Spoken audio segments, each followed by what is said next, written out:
Hello and welcome. You're with Feminists Against Antisemitism, a collective of women working to ensure that feminist spaces take antisemitism seriously. If you'd like to support what we're doing, please subscribe and follow our work. In this episode, journalist Nicole Lampert is speaking with Nika Hazini and Niaz Maleknia, two Iranian activists who grew up in the aftermath of the 1979 revolution and who bring clear insight into how the regime targets women, minorities, and anyone who resists.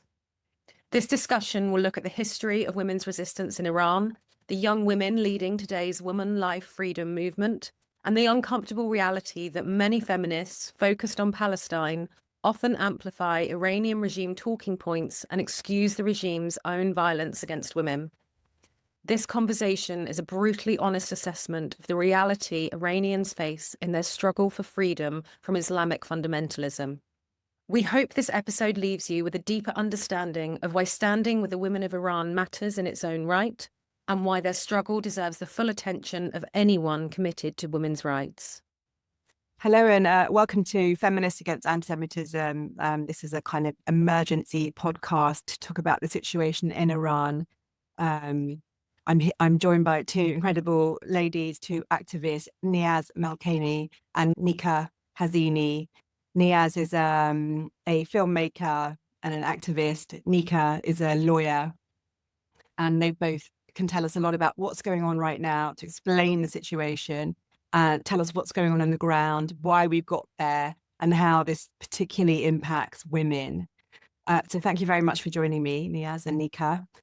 If you can start off just by telling me a little bit about yourselves and how you ended up, how your families ended up leaving Iran and why, and what you've been doing here. Nicole, I left Iran in 1979. At the time, I was 10 years old, so I remember the revolution pretty well. And I remember how things changed in school, and we were told to tear out the picture of the Shah from all our notebooks, and we're told to go and look at the moon and see the face of Khomeini at night. And we basically escaped from Iran with my parents. All our documents were changed, everything was changed, and we came to London thinking we had a place here which we used to come to every summer. And my parents were like, you know what, it's probably going to take about 3 months and we'll go back. And sadly, it's taken 47 years. And in that time, I've been back 3 times. And the last time I went back was 23 years ago, where I was actually denied an exit visa and told that I had illegally left Iran in the previous times, which wasn't entirely true. So yeah, so I remember it pretty well. So Nika, you take over. And I think you said you left at the age of 1. Yeah. So I was a year old, just over a year old when we left in January of 1979. My grandparents lived in the United States, my mother's parents, and they could see that there was trouble stirring. They could see actually more than we could on the ground in Iran, and they were urging my parents to leave immediately. So my parents basically locked the doors on the house, packed suitcases, put the 2 of us kids in tow, and off we went, thinking it would be a holiday to the United States. And of course, we never returned, which is a pretty familiar story, I think, for a lot of Iranians. And I actually have not been back to Iran, have not been able to return in the last 47 years. And could one of you perhaps give us a brief overview of exactly what happened in 1979 for people that are just kind of coming to this story completely fresh? But I suppose one of the interesting things that we see in our society just today is this left and Islamist alliance, which of course is very familiar to Iranians. Well, 79, basically, I think the whole thing started brewing maybe from about 76 onwards, slowly. And by 79, the Shah had to leave. He was already very unwell. We didn't know that he had cancer. And once he left, Khomeini was flown in basically from Paris. And I think, Khomeini promised all sorts of rubbish, to be honest with you. And very, very quickly, things just escalated into a complete controlled state. He also took us into war with Iraq for over 8 years. And the Shah, who was very unwell, he went into exile. He was refused entry to the US. And a lot of people say that he also left to protect the people. One, he was sick, but also he didn't want to destroy the country. I mean, I remember the day that he left very well. And even now, if I actually, even now, I get tearful about it. When I see that day, for me, it was like, the moment where my life completely changed, and it has done so. So to see what is happening now is just unbelievable, Nika, I'll leave it with you. You probably know far more about the whole historic political situation, but yeah. Thanks, Niaz. I mean, that's a pretty good breakdown, actually. Yeah, I mean, as you know, the Shah left January 1979. I don't think he left on the basis that he would never return. He understood that there was a lot of angst and anger in the country, and that some people wanted him out. He left, I guess, to give a little bit of breathing space to the country. And then it very quickly became apparent that obviously Khomeini was coming back, firing dissent basically within Iran. And on the basis of a whole bunch of promises that we even hear today in places like New York City, like free electricity and free energy for all, things that never actually transpired. And of course, the left always loves these types of promises and kind of backs it until they realize that actually none of that is forthcoming. And so very quickly, when Khomeini and co took over, they began to execute, actually, many of the leftists who had backed them. And as well as that, all of the Shah's former generals and anyone who was actually loyal to the Shah. So they very quickly quashed any form of dissent that against them within the country and took over all the institutions. And then what's happened in those ensuing years? How have we got to the point where we are now? The country has just been controlled. It's like, I mean, there has been no freedom of speech. As I said, I've been back 3 times since then. And it was a surreal state where you could not play music. I mean, people had no life. It was controlled. You couldn't wear what you wanted. You couldn't eat even at times. Like if there was Ramadan, you couldn't eat publicly. Even in the car, you couldn't play music. You couldn't walk down the street and talk to the opposite sex without being stopped. Or if you were walking with your cousin, you would be split up. I mean, this has actually happened to me. So it's not even, I'm talking from experience. I would be pulled to one side. My cousin would be pulled to the other side. And I would be asked questions to actually make sure that he is my cousin, right? That this is not a strange guy that I've just met. So the whole of society has been controlled and brainwashed, except majority haven't been brainwashed. They've been controlled. As we can see, everyone's against this nonsense. And, I think the most dangerous thing about it is that it's a cult-like mentality where you have Islamists and communists together. And it is completely toxic. And it almost seems like something out of a horror film. So it's a society which you cannot actually even comprehend. And most importantly, they also have controlled it to the point that the West, the average Western person, they don't even understand they look at these mullahs and they think, oh, he's an old guy with a big beard. What harm can he cause? But they've controlled this so well that, the average person just doesn't know what's going on there. And this has gone on for 47 years amongst, as Nika says, all the killing and murder and everything else. Yeah, I agree with that. And And actually, something that people don't really understand is that in 1979, when Khomeini came and you know, his crew took over, there was actually one of the largest rally of women ever in history. Hundreds and thousands of Iranian women poured to the streets because basically the mandatory hijab law was announced. And they came out to basically demonstrate against that. Whereas in the past, there were obviously women in echelons in society who may have worn a hijab. It was a very private matter, and it wasn't something that was enforced upon anyone. So in 1979, when Khomeini came and he said, no, this is going to become mandatory, we actually saw the first largest feminist movement begin then and there. I think people will be surprised to know that for so long women weren't wearing hijab, but also we're seeing hijab kind of increasingly being accepted as part of our society. At a feminist conference, they were selling a hijab. And I've just told about a girls' school that someone I know, her daughter goes to, and for Cultural Week, they're invited to try on a hijab. But tell me about, you know, as Iranian women, and particularly what you say that, you know, and also that point I read that some of those leaders of that feminist march were then hung, weren't they?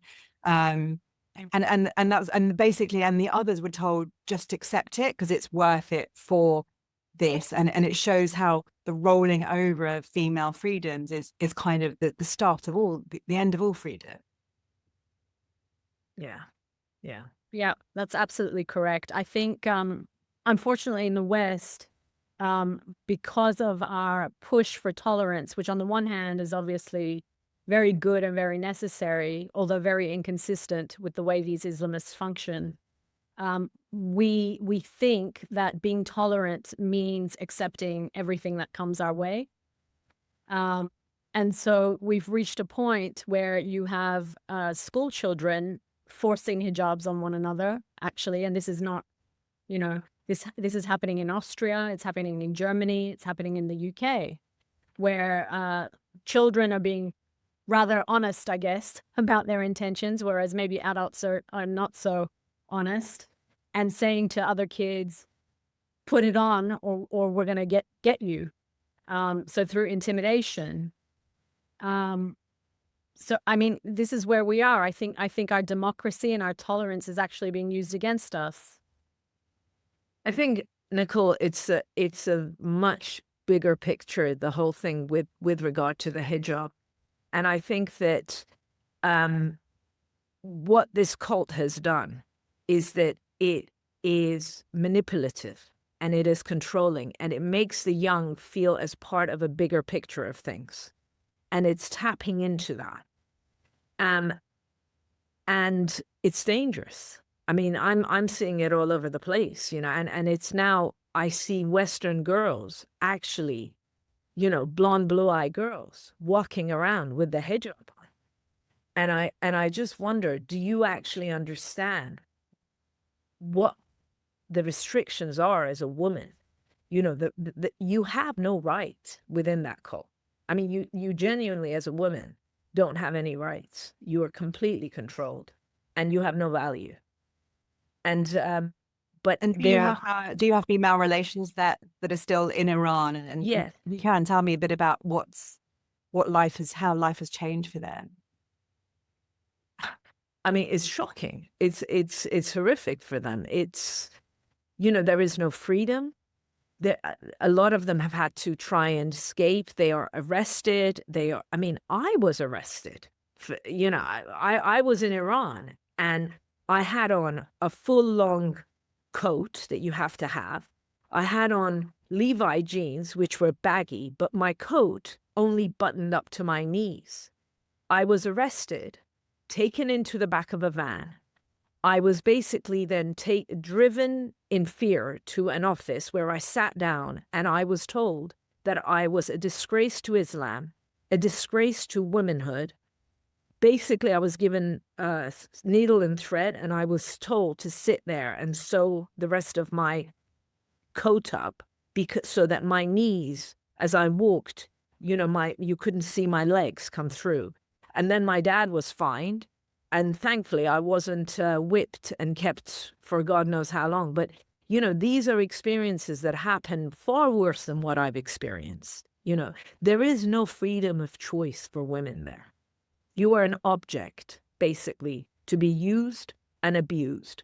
And I just can't believe that this is spreading to the streets of London.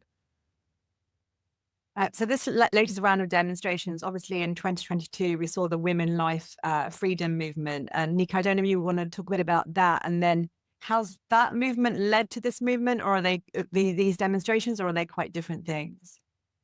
Yeah, I mean, in 2022, obviously, that was all sparked by the death of a young girl, Hazini, and basically, she was basically killed in custody for showing a piece of hair.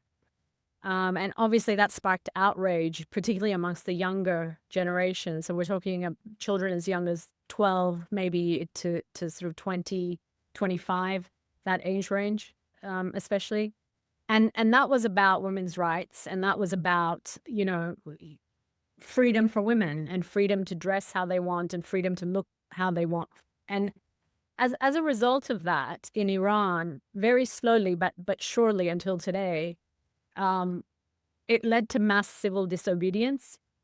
So even though there were crackdowns on that, what ended up happening was society at large decided they're just not going to comply anymore. And so women decided they're going to remove their hijabs, and men decided they would support that. So that every time there were like Basij militias or what have you trying to arrest women or harass them on the streets, crowds would gather and in protection of that particular woman. And I know of a few instances personally where that has happened and the woman has been able to escape, whereas the crowds have kind of pushed off any security force that's tried to pursue. Fast forward to today, I think that was one of the things that has sprung the discontent that's going on now, but it's not the only thing. I think people generally are sick and tired of repression. It's not just women, it's men as well. Men are not allowed to wear shorts in Iran. They're also not allowed to wear anything that shows their legs. They're not allowed to wear short sleeve shirts. And society at large has decided, you know what? I'm sick and tired of you telling me what to wear, how to think, what to say, how to feel. These are things that should be up to the individual to decide. Layer on top of that, the economic disaster that is Iran, where we've reached a stage where people can't even afford to eat. And you have what you're seeing today, basically. It's really reached the end of the line, I think, for the people in Iran. And no matter what happens, I believe that they will keep going at this point. Yeah. One of the things as well that government does is that every time they see, prior to this, every time they would see an uprising, they would then give, break the rules down a little bit and say, okay, you know what, we're going to let the women wear their hijab loosely. And you'd get videos of actually women walking around with their hijabs loose. And they kind of would do that just to keep the people calm, right? And that would calm it down for a little bit, but it's gone beyond that, as Nika said now. And I think that was one of the problems that I had with the woman life freedom situation, was that I felt that at the time it was heavily focused on the hijab. Whereas, yes, that is an issue, but we're looking at a much bigger issue, as Nika has pointed out, and that's where we are now. And before we talk about what's going on now, I was wondering if you could just talk a bit about what it is about the kind of Iranian culture, the Persian culture, that means that you're more willing to say no. There's been nearly 50 years of repression and of propaganda in schools and all of that, but somehow people are, and it's very interesting that the young people who presumably went through a lot of repression and propaganda at school, that they're the ones standing up that can see there's something wrong with this. Which I find it interesting in itself that people are so willing to push against it. Yeah. Well, Nika, I'll let you take us through it. But one thing I just want to say, we are not a Muslim country. We are a Zoroastrian country. That is what we are. This whole Islamic cult is post-79. That's all I've got to say. Nika, I get very... Yeah, I mean, absolutely. I mean, building on that, Niaz, actually, I mean, it's important for people to know that Islam was imposed on Iran by the sword about 500 years ago. Yeah. And within that span of time, obviously, there's been forced conversions and what have you, but we've still seen, despite all of that, people practicing their faiths, their original faiths, in secret. So even though society became outwardly Muslim 500 years ago, behind closed doors, a lot of families were still very much practicing their original faiths, whether they were Zoroastrian or they were Jewish, or even Baha'is more recently. So, so Iran, yeah, I mean, it's when you have a culture that spans over 2,500 years, and it's lived with laws that still apply today. We have, Cyrus the Great as one of the great liberators of society, and he's still known and renowned till today. It's very difficult to then come and impose a more backward kind of view of the world on a population in that way. So that's probably why it hasn't really taken off the way as intended. And never will effectively. Yeah, I mean, fast forward till today and the younger generations, we now have a generation that's very connected to the world. They have internet, they are on Instagram, they see the Kardashians, they see all kinds of things, and you cannot tell a young population like that, you can't have any of that. That's not for you. That's for the rest of the world, because, they're very intelligent. They're thinkers. They're very well educated. Obviously, the job situation is dire, but you can't impose on a population like that a backward, old way of thinking governed by a group of men well into their 90s telling society how it should behave and what it should think. It just doesn't work. So we're speaking on January the 30th, and I'm giving a date because obviously it's such a fast changing situation. We've had Donald Trump saying that he might do something, although he has been saying that for some weeks. We had the European Union prescribe the IRGC. We had Britain talking about doing that, but not doing very much so far. What are you hearing on the ground? Because obviously the internet has been shut off for quite some time, and so everything we know is very sporadic. We don't know much. Well, on the ground in Iran, people are hearing, it is filtering through that these events are sort of occurring outside of the country, and it is giving people a lot of hope. The absolute wish of the people on the ground in Iran is foreign intervention. They are looking to the United States and to Israel and to others in the international community to step in and help them. There are obviously international laws on these things, including things like the right to protect. And so, there's a lot of people umming and ahhing about, should we go in? But look at what we did in Iraq and look at what happened in Syria, et cetera, et cetera. I mean, obviously, that's all rubbish. Iran is a very, very different set of circumstances. And in Iran, we've seen the people arise, which means they are ready, willing, and able to get back up as soon as that international intervention hits the ground. And I have to say, even without international intervention, I think we're at a point now where the people themselves are not going to stop. No. So even if no one comes to their aid, they will continue until the very end at this point. Nicole, I was speaking to Iranians in Iran when there were the attacks with Israel. And I am not kidding you when I tell you they were cheering when they were getting attacked. They were actually cheering. The messages I was getting from Iran recently before the internet shut down was, please, please get the message to Bibi to attack.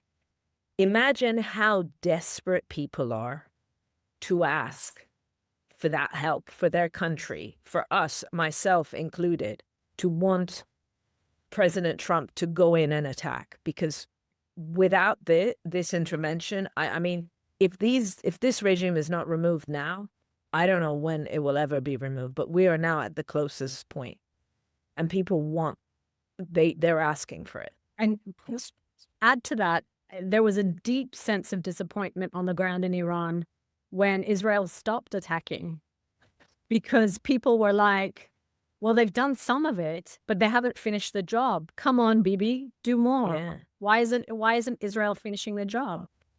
So, It was surreal. It was surreal. very surreal. Because when Bibi was attacking, I was on the phone and I could hear, my friend was like, oh, he's just attacked that building. This is brilliant. Tell them to send more over. I mean, it was just the most unbelievable. Like, I could hear all the footage and the bombs going in and the excitement of the people. Unbelievable. So do you think that went away to weakening the Ayatollah's regime? And then if you guys could talk about what you're hearing from the ground in Iran now. Well, it's very difficult to get anything from the ground at the moment because of the fact that I can't get a hold of anybody, if I'm honest. So I'm kind of getting it. What I'm hearing is that they're getting footage. They are then going to the border of Iraq, and then they're sending those messages across. But they're still waiting. I mean, from what we're hearing, I'm sure Nika would agree, they are still, everybody is saying, we just want Trump to attack now. We want President Trump to attack. They're just waiting. And of course, they're asking for Reza Pahlavi to come back as a leader, whether he comes back as a king or whether he,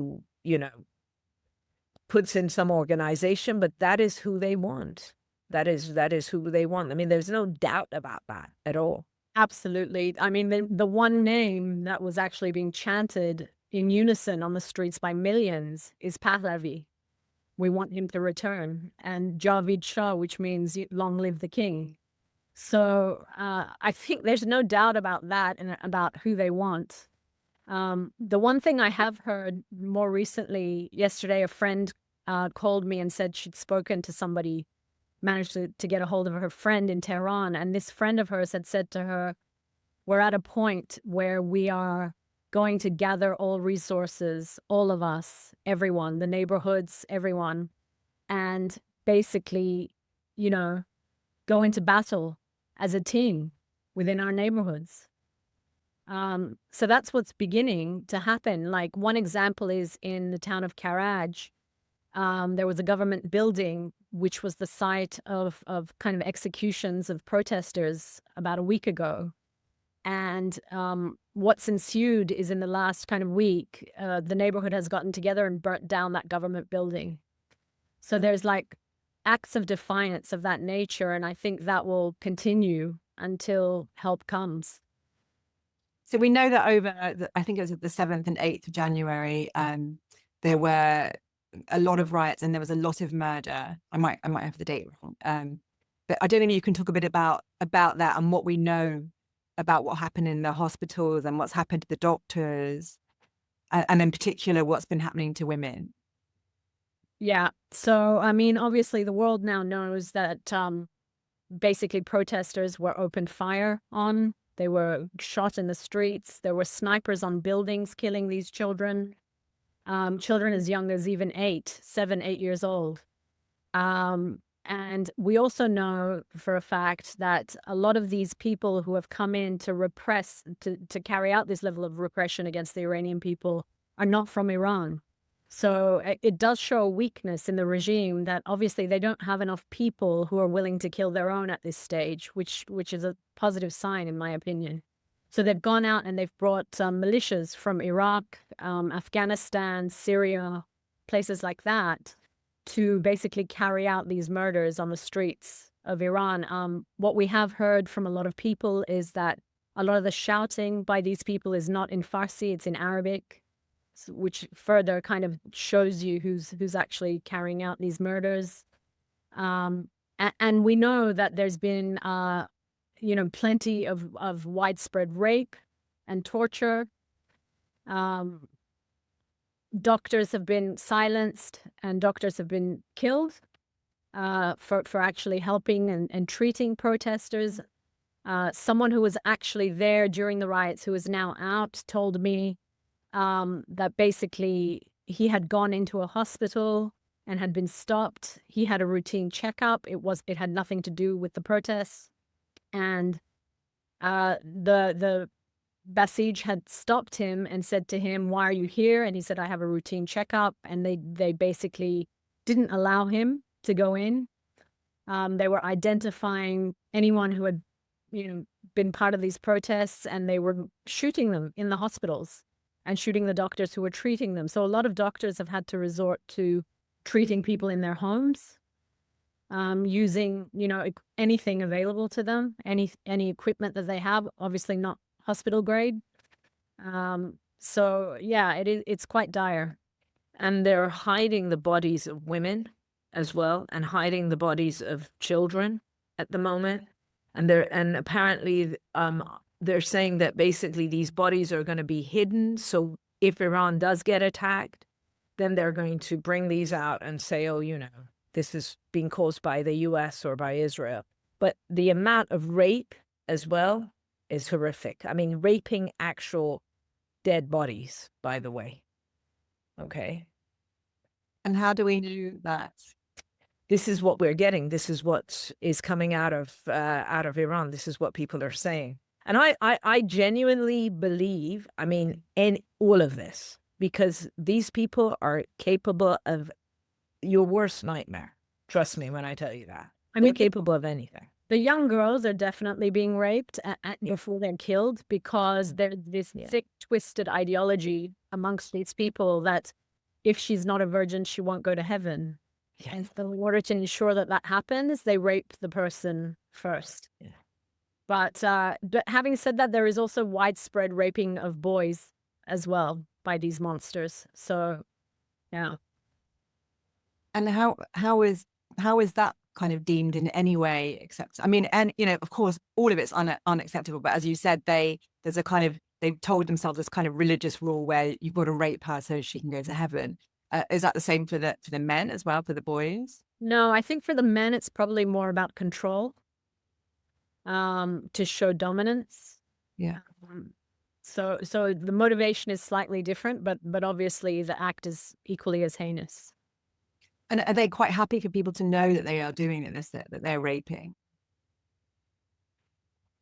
To some point. But also, they believe this whole martyrdom thing, and that they're doing this for a good cause, and they're all, whoever kills for their cause is going to go up to heaven and so on. So they've got this crazy ideology as well. And as Nika said, a lot of these people that are killing the civilians are not even Iranian. A lot of them are coming from Bahrain and Iraq and Afghanistan and Pakistan. Yeah. So they're joining in on this kind of do you think that that there has been a weakening, and if there isn't international help, will this continue? And what's going on now, right? As we see it in terms of what's going on the ground. Nika, you mentioned that kind of in some smaller towns that they're kind of planning stuff. So can you see that even though so many people were killed, people are still willing to go on the streets and fight? I think we've reached a point where there is no other alternative for people.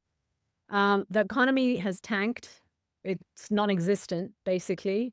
Soon, if something doesn't give, there's going to be widespread hunger, famine, etc., because nothing's happening, nothing's being produced. There's no money in circulation. So, it's a do or die situation. You can either go out and face bullets, or you can stay at home and starve to death.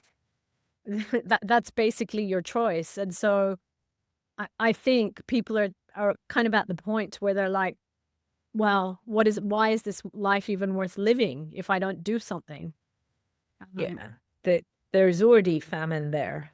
Yeah. And there was a whole water issue before. They had run out of water as well. People are really hungry. I think they've already started there is famine. They're restricting how much food can be bought and all sorts of stuff. People don't have the resources now. They're desperate. And as Nika said, it is very much a matter of what's the point of living this life, And I think it's important to understand the structure of society there. You have a small handful of people who actually have everything. And these are largely regime-linked families. The regime itself is made up of like 1,000 families. That's it. All interrelated, all married into each other and what have you. And then there's kind of another layer or two under them that are kind of involved with them and take some benefit from them. But then you have the rest of society. And I would say we're talking about 98% plus of society in Iran, which is quite a large figure. We're talking like close to 90 million people who basically don't have anything. And at this point, for them, it's about life or death, effectively. Death is having this regime stay in place, and life is somehow liberating themselves, or at least for their children's sake, from these monsters. And would a kind of bad case scenario be in some ways that Trump makes a deal, they agree not to do the nuclear weapons, and sanctions are lifted, but the regime stays in place? It will be a nightmare. That would be a disaster. And I think that sends the wrong message to the entire international community, because it tells you that if you kill enough people, you'll stay in power. Yeah. I don't think Trump is of that ilk. I don't think he agrees with that type of kind of reasoning. And equally, I think he's smart enough to understand that the people are going to continue. So there is no stability coming from Iran unless the international community steps in and helps to bring about stability. And there will never be stability under this regime. I think everybody understands that. Like, even if you give them a lifeline today, they will build back even bigger and do more damage in the future. I mean, their stated ambition is the eradication of the state of Israel. Exactly. How do you negotiate with an entity that has its stated goal, the eradication of another nation state? They cannot be part of the international community. Full stop. It's not just about Israel either. Their whole ideology, and I remember this even when I was 10 years old, is actually to take over the world. That is their mentality. They are not friends of the West at all. Okay, this is just a massive cult, and without removing this regime, the rest of the world is in danger. It's not just Iran and Israel. It's everywhere. Absolutely. And the reason that they'd expanded already to Syria at one point was actually about expanding the caliphate. And I think people don't really realize more recently that Khomeini has declared himself as the return of the manifestation of God. He basically fancies himself as the next prophet of God. So the return of Muhammad, which is a pretty elaborate and mighty claim on his behalf. But, there's obviously people crazy enough to follow him with that. So yes, Niaz is absolutely right. I think the ultimate goal is to establish a worldwide caliphate under him. And I'm not sure one of you could explain. So from the very start, well, after October 7, I was quite surprised actually to find so many Iranians were joining Jews and Israelis in the kind of vigils and then the counter protests. So surprised that I wrote an article about it to explain it partly to myself and then to other people. But of course, over the years, I've learned about how Iran funds all of these proxies, Hamas, Hezbollah, the Houthis, all of these, to aid in its destruction of Israel. Why is it so obsessed with Israel?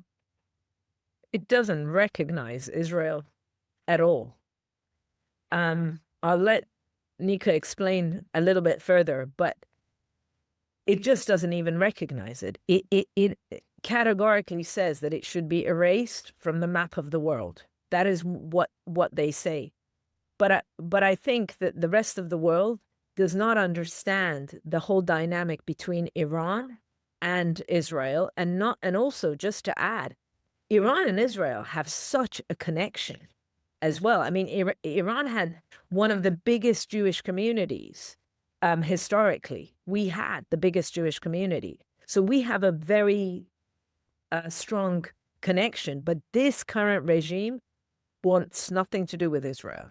And it is set on completely destroying it. Nika? Yeah, I mean, Iran and Israel are literally the oldest friends in the neighborhood. We have a friendship that spans 2,500 years. So obviously, that's quite a while. Post 1979, the emphasis on Israel wasn't so great. It was beginning in 1979, but not really. Then war with Iraq broke out, and actually, the only country that was willing to supply Iran with arms to fight Iraq was Israel at the time. It's a little known fact that people don't actually realize. The Palestinians went and fought with Saddam Hussein against Iran. Iranians who were around and about at the time remember all of this. And a lot of people lost loved ones in that war. And so they're not going to just simply forget that all of that happened. For whatever reason, post that episode, the regime decided it would be great to make Israel the enemy. It's always convenient to have an enemy. And I guess the truth is, politically, Israel is the only entity standing in their way before the floodgates are opened to the West. If they want to kind of establish their authority globally, they have to get rid of Israel. There's also, I don't know if you know much about it, but and I don't know how important it is, but the idea of the return of the 12 prophets and a kind of the destruction of Israel, and it has a kind of messianic idea behind it as well, doesn't it? Yeah, that's right. And the current lot that are in power, more sort of colloquially referred to as the hardliners, believe in that. They do believe that Israel has to be destroyed. Of course, it's inconsistent with Khomeini already claiming to be the return of the prophet. But I guess in order for his claim to have more validity, then that needs to happen. He needs to say, look, Israel's been destroyed. It's me. I'm here. Yeah. And have you been shocked, surprised at the violence from the feminist movement, from the left, from the BBC? I saw someone today calling out the Médecins Sans Frontières, who had so much to say about Israel and has nothing to say about Iran. Talks about doctors are being killed. I am in horror about it, I have to admit. Sorry, Nika, I jumped in because I feel so angered by this. Yeah, I mean, nobody wants to say anything. I was an associate lecturer at University of the Arts London. I've had students, my past students, reaching out to me to ask my opinion of what's going on. They are in, not one lecturer has told them a thing about it. Nobody is speaking about it. This is on a documentary photography and photojournalism course. And yeah, I'm just in shock. I mean, not by the BBC, because the BBC has always stood where it's standing, but by the rest, yeah, totally. And by the feminists, definitely. Yeah, I think I agree with that. I mean, if October 7th and these events of protests in Iran had occurred 50 years ago, I think the response by the general public would be very, very different. The BBC notwithstanding, I mean, they are a propaganda mouthpiece for these Islamists and have been for over 50 years now. But the general, I think moral clarity has almost evaporated from society. And there's reasons for that. There's a lot of reasons for that, because whereas in the past you had some solid kind of basis for where virtue, etc., comes from, whether it was religion or whatever, today we have a group of people who are pushing an agenda, a very woke agenda, to people. So when you tell a woman that her rights should be the same as a man who thinks he's a woman, you can, and you're not allowed to say anything, and it would be wrong, and let him use your public toilets and let him use your space. And, you have to accept him because that's how he identifies. When all of these things happen, people become very, very confused. And I think it has created a big conundrum as far as moral clarity goes. People no longer understand what's right and what's wrong. And perhaps this is all by design. Who knows? I've got a friend who works at who works for a kind of Qatari-owned station and understands that they're pushing the woke agenda, and they're pushing this along with their hatred of Israel and their kind of pro-Hamas propaganda. But some people out of the BBC and Iran, because I understand that, so the BBC has a BBC Persia element to it. I understand it's known as BBC Ayatollah.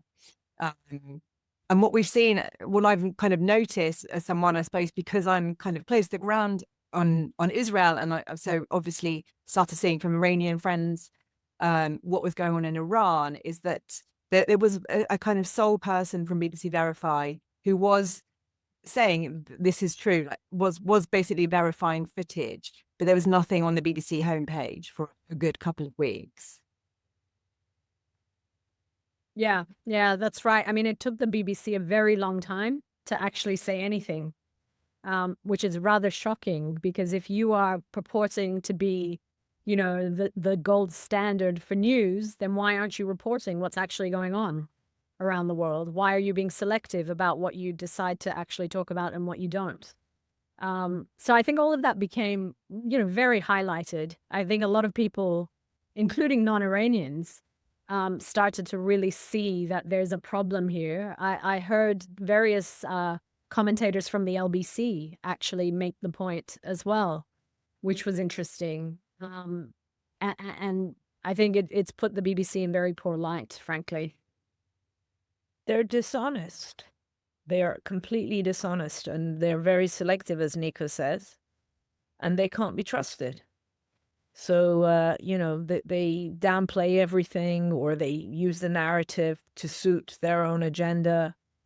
And they're not pro-Pahlavi either. And they're very much, in my opinion, anti-Israel, very pro-Palestinian. And, not to be trusted. But you can see a pattern here, because if the BBC is actually as pro Ayatollah as the Iranian community says they are, then of course they're not going to want to publicize anything that's going on. In fact, this situation is a disaster for them, because the fall of the regime basically makes the elements within the BBC who are so pro Ayatollah become actually redundant. The regime falling means Hamas, Hezbollah, the Houthis, all of these proxy groups will become nobodies very quickly, and very easy to take out. And so suddenly there's no platform for any of these terrorist sympathizing people anymore. Is this a problem for what's going on in the West, really? And is it because there's been Iranian propaganda that's reached them and not necessarily the Iranian people? Or, what is this softness for the Ayatollah amongst the kind of the Western liberal, I suppose the liberal elite or whatever, amongst the Western left, where you've got a regime that does all of this to women, but is somehow they're still seen as better than the return of Pahlavi. Well, I think the Western left really fancies itself as quite intelligent and intellectual, and the reality is, Iranians, even within the regime, are very, very clever, very intellectual people who understand. Now, unfortunately, within the regime, we have people who are very clever, but also very evil. So they have been kind of working their way for many decades now. And when you look at the BBC, no exception, but also Western academia, all the think tanks that advise governments, all of these institutions have regime sympathizing people in them, all of them. So the voices of the actual people of Iran have never reached the West, really. Everybody thinks Iran is what these, academics and these think tank specialists, etc., are telling the world. But of course, they're the mouthpiece of the regime. That's the bottom line. And so I think a lot of Western feminists who fancy themselves as being really clever are looking to these people for information and not really hearing what's actually going on. Perfectly put, Nika. Perfectly put. I totally agree with that. What's it been like as a female activist in the West, and what's the danger of being an activist for Iran? Because obviously we know that they've attacked dissidents here. I think one of the Iranian broadcasters was forced to leave London. Yeah. Is the UK a particularly difficult place to be? Yes. Yes, it is. The attacks that happened outside of Wembley, for instance, when was it? A year and a half ago. I mean, one guy was in hospital for 3 months. One of the girls was attacked brutally. Can you describe what that was? There were only about 6 of us outside of the Islamic Center in Wembley, and we were basically on the opposite side of the street holding Pahlavi's pictures, and a couple of the girls just went up to the gate and they just said, "Shame on you for killing the young youth of Iran." And these guys literally came out, beat up everybody. I mean, I was with my camera. I ran to the car and called the police, and I could see everything happening. And they attacked her. People were, I mean, all 4 of them were on the floor, basically. They've had death threats. They've had God knows how much abuse. The police absolutely do not care. I was a witness there. I saw the whole thing. Not once did the police question me, ask me for evidence, nothing. They couldn't care less. I mean, myself, as an activist, an Iranian, a refugee, whatever you want to call it, I've lost my job, basically, after October the 7th, because I wrote, "I stand with Israel" on October the 13th. I wrote that on my own private Instagram account, and based on that, I was told that there was going to be formal complaints. Here is just, you're canceled. You can't speak, It's terrible. It's terrible. It's tough. Yeah. I think that, the danger is particularly highlighted for some of the very vocal activists who are very much in the public view. Lily Mu had to leave the country because there were multiple death threats against her, and the police and British security couldn't help her. And so she actually had to go to the United States for a period of time, and then on to Israel to remain safe. I mean, it's incredible, absolutely incredible, that in the United Kingdom, people cannot be kept safe. That's just an admission, really, in my opinion, that we've lost this country to elements that, really shouldn't even be here in the first place. And what would you say is, how can feminists that are listening to this, how can they help their Iranian sisters, that both on the ground in Iran and in the UK?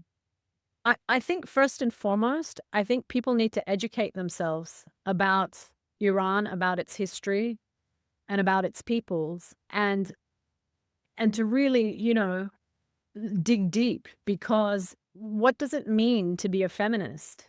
What are you actually trying to achieve? I mean, you're living in a country where you actually do have all the rights that most people are fighting for.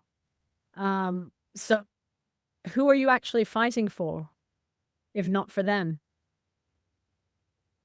I agree. It is about educating, and I think it's about learning how these countries and how these, how things are interconnected. I don't think people understand, what is the connection between Hamas and Iran, for instance. A lot of people will say, "Oh, but you're an Iranian. Why are you siding with Israel?" For instance, right? If they don't know I'm Jewish or whatever, they don't understand the dynamics, and they need to educate themselves and understand how all of this impacts everything else. you know. And Niaz, as an Iranian Jew, did you see over the years that life became more difficult for Jewish people in Iran? Not so much. I have to, yes, over the years, yes, but not as bad as it got for the Baha'is, for instance, right? The Baha'is were really, really discriminated against. I think the biggest issue with being Jewish has been with Israel rather than with the Jewish community itself. Okay. I think that, if I'm being completely honest about it, but look, most of my family left, most of them had already left prior to 79. They were already in the US. But I think since October the 7th, definitely, I think things have escalated for sure, I would say. Yeah. And Nika, you're Baha'i, aren't you? Can you tell us a bit about what's happened there? So, I mean, obviously, since 1979, persecution of Baha'is has been widespread in Iran. Baha'is, from the beginning, have been denied access to education, denied government jobs. So it's been a very, very difficult trajectory for most Baha'i families in Iran. I mean, obviously, a lot have left, but there are quite a few still in Iran, and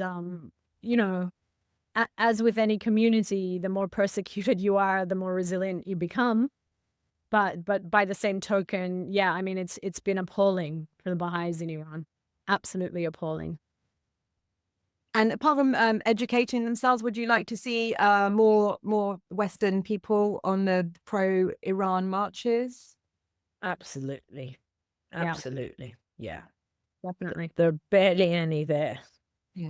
It's quite, I mean, I've been documenting these protests since October the 7th in London, and I am horrified as how few, there are barely any white English people or any feminists or anybody there. It's just mainly Iranians, and yet they were all there with the pro-Palestine marches. And may I add, many of them holding Khomeini's poster saying, "Stand on the right side of history."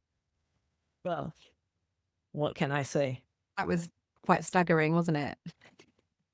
And Nika, any more thoughts for how Western feminists can help?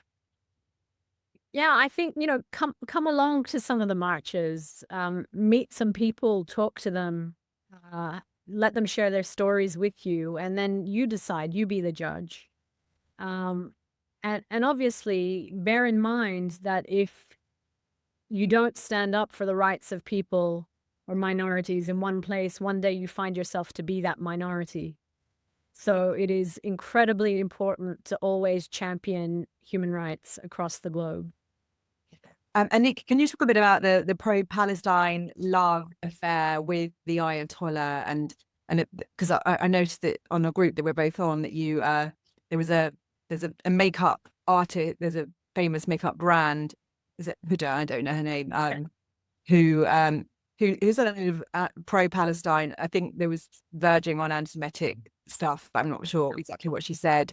And then she's done what appears to be a pro-Ayatollah adverts. Yeah, so I mean, obviously on October the 8th, she posted some pretty anti-Semitic stuff. What was her name? Hoda Katan. Yeah. She's, the brand is Hoda Beauty. And I think a lot of people who were aware of it at the time were like, oh my God, like, what is this? People have been slaughtered and you're already, putting up stuff that's pro-Palestinian. Nothing's happened just yet on the Palestinian side. So there was that. And then more recently, she put a clip up of a pro-regime protest. We think it's in Iran, of people burning the pictures of Reza Pahlavi and of Netanyahu and Trump. And of course, that sparked major backlash from the Iranian community against her. And then she decided to put out a clip of herself saying, well, I don't really know much about the regime. I don't really know much about what's happened. And, we shouldn't comment when we don't know. And that just made it infinitely worse, to the point where you have very high profile people some who have actually helped her launch her brand and are Iranian, who are now, really on the back foot against her. And it's remarkable because it's fine to be pro-Palestinian if you're actually pro the lives of innocent Palestinians. And I think there's a famous activist, Palestinian activist, Ahmed al-Khatib, who said it perfectly. He was like, the road to freedom for Palestinians is by the destruction of this regime. Bearing in mind that Hamas is one of their proxies. Hamas is oppressing the Palestinian people in the same way as this regime has done for 47 years of the Iranian people. And so it's really odd that people call themselves pro-Palestinian. They're not pro-Palestinian, they're pro-Hamas. These are pro-Hamas marches we're seeing in our cities, because if we actually saw pro-Palestinian, pro-life marches, the marches with the Iranian people right now would also be equally as large, and, all of these people would be marching with Iranians in the streets as well, but they're not. So it kind of tells you that the entire premise of the pro-Palestinian side in London has been pro-Hamas, anti-Jew. Perfectly put. It seems like a good place to end, but I feel it feels quite depressing to think that there are just so many people that are just so uneducated, aren't they? That they and in some ways the Iran thing has clarified it even further. That and I suppose that interestingly, as you said, kind of Jews and Iranians have this 2,500-year-old history. And now that history is kind of combined again, firstly, it may be that if America bombs Iran, Iran will be back bombing Israel. But also, they're both on the other side of the movement that calls itself the right side of history. I don't know if either of you want to comment on that, and then we should probably finish. But thank you. I don't think the people that are saying that they're on the right side of history actually understand history. That's the bottom line. I think they are completely clueless. Most of these people are just going along with a narrative without understanding what it's actually about. And I think it just comes down to educating themselves more than anything else. It's about understanding where these two cultures, and trust me when I tell you, when we're at protests and they see the Israeli flag and then they see the Iranian flag, and they're thinking, what's going on here? And there are so many people just look completely dazed by it. And they, once they educate themselves, they will understand which side of history, they should be standing on, to be honest with you. I think that is the bottom line to it. But we're getting there. We're getting there. I think that is, I personally, I think Nika will agree with me. Nika and I see eye to eye on most things, definitely. I think all of this stuff. I think this is the end of it now. I genuinely feel that this regime is gonna topple over. Definitely. And we'll see a whole new Middle East. Yeah, I echo that. I mean, obviously, change is always painful and difficult, but it is coming. And, the toppling of the regime is going to usher in an absolutely incredible stage of existence for the Middle East. Which will see cooperation and, economies will flourish, people will flourish, It's not going to be easy to achieve, but we can already see a lot of things happening. I mean, the people in Iran are doing an incredible job. Unbelievable. Trying to bring about this change. Equally, I have to add, people in Iraq have started protesting as well because they want the regime gone. The regime has equally destroyed their country. I mean, there's a popular thing that, America went in and destroyed Iraq and that's it, and they left. And yes, okay, there were elements of actions that were taken that were not, conducive overall to kind of achieving peace. But, no, it was the regime who stepped in and turned the place into an absolute hellhole. In fact, some of the regime leaders are Iraqi in origin. So, that as well. Yeah. But really, to understand that the people of the Middle East are people, and they want peace and they want security like anybody else does, and they want these rogue elements of society gone. Now, either you're ignorant or you're hateful if you don't want that to happen. You have to decide which. If it's ignorance, go and educate yourself, find out more, speak to the activists, see what's going on. If you're hateful, well, go see a psychologist. No, absolutely. I'm with you 100% on that. I've worked with a lot of people from Saudi, even over the summer and so on. In fact, some very high-profile people. And trust me, they were not on the side of Palestine, right? Nor the regime. In fact, they want the regime gone, There are a lot of people who don't want. The people who understand know that this regime needs to go. Definitely. Without a doubt. Thank you so much, ladies. Thank you for your time. Thank you, Nicole. Thank you.